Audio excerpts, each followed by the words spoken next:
So it is to the great credit of my good friend and colleague Yanis Onaskiewicz that he has carved out a middle road in his recent report on our relations with Russia.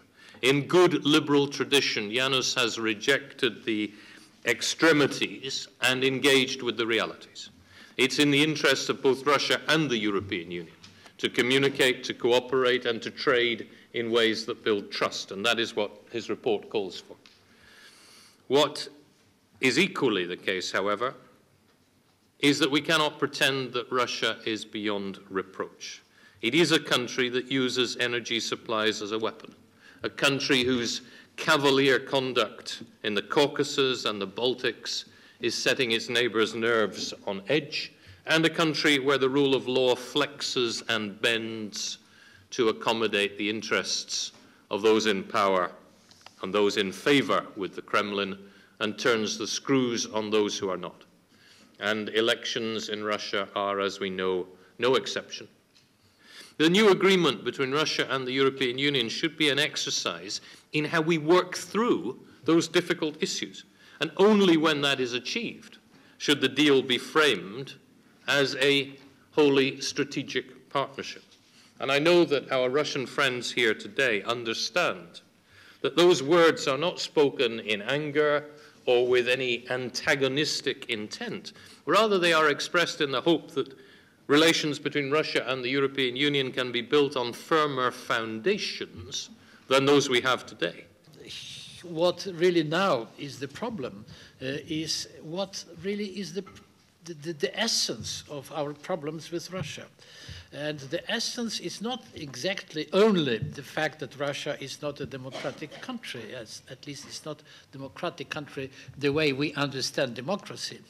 It's not just a country which is built on the principle of the majority of the elections and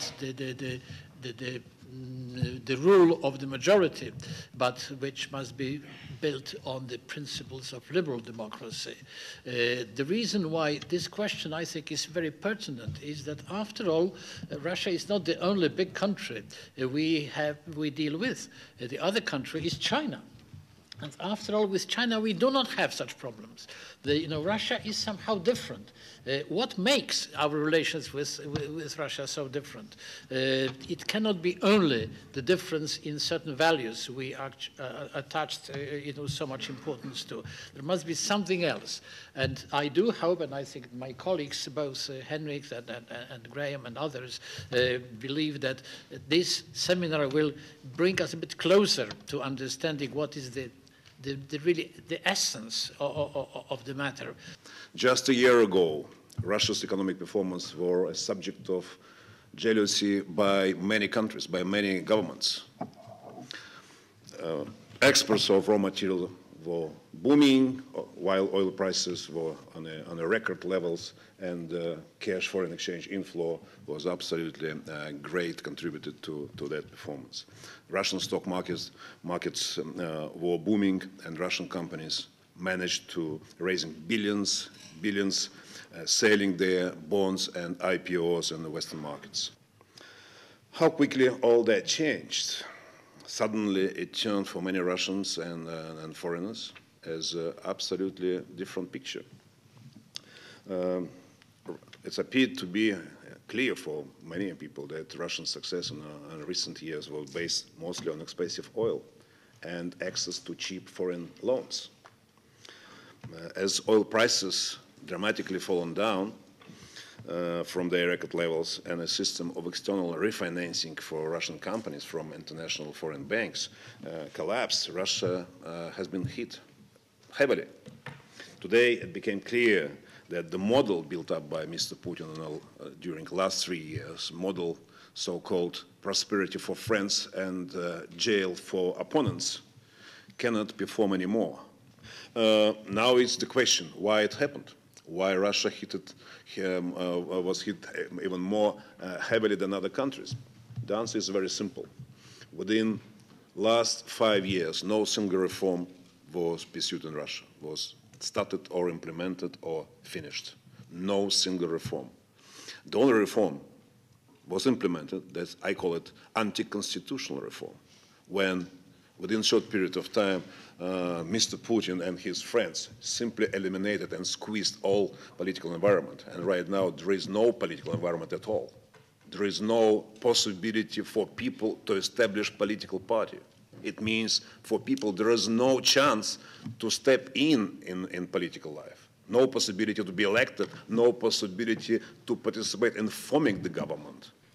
This is no longer the reactive foreign policy of the 90s. This is the foreign policy which is very proactive and which is very challenging in the West. Second, this is definitely a revisionist foreign policy. It is aimed at revising the status quo of 1990s, where Russia de facto was a junior partner of the West at best, when it wasn't always bandwagoning the West, but it never had the courage to really challenge it in policy. This is not an anti-Western policy. It's certainly not. Russia today is not a smaller edition of the Soviet Union. This is not an anti-Western policy. Ideology, if it all is present there, is very weak. So Russia does not seek to eliminate the West. It seeks a compromise with the West. But this compromise should include two important elements. One is that the West really does not do anything to promote Russia's further democratization or liberalization. The West simply gives up all the attempts to promote freedoms in Russia. And the second element is that Russia receives the privileged sphere of influence. I think that for us, as both speakers have really emphasized, Russia is too important for us to neglect. We do need to engage constructively. We can do that through the new agreement. It is a good way of understanding each other's positions better and trying to identify areas of common interest. But what absolutely needs to be underlined, and somebody from the Commission could not end without saying this, the more the member states work together inside the European Union and the more they present a coherent policy towards Russia, just as towards any other third country, the more effective we will be in our constructive engagement with Russia. Competitive Russian products, especially in consumer goods in the European markets, are not to be found. It is an indicator of the structure of the economy. The economy is still too much driven by, shall we say, not only by energy, but also by metals and heavy chemicals and that sort of a thing. And the domestic market, too, suffers from this because the need for imports in a wide range is considerable. Why is there not more entrepreneurship? I think one of the reasons is that the business environment is not predictable enough. After this discussion, I'm even more pessimistic than I have been so far with regard to the possibilities in a foreseeable future to arrive at a feasible agreement between EU and Russia. And I think that this debate and this discussion has confirmed a few thoughts which I have had with me for some time already.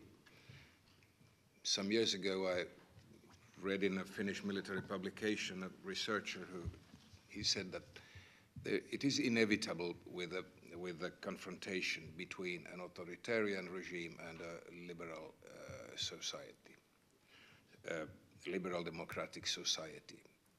And this is something which I think that the European Union doesn't want to recognize. The confrontation need not necessarily be a military one.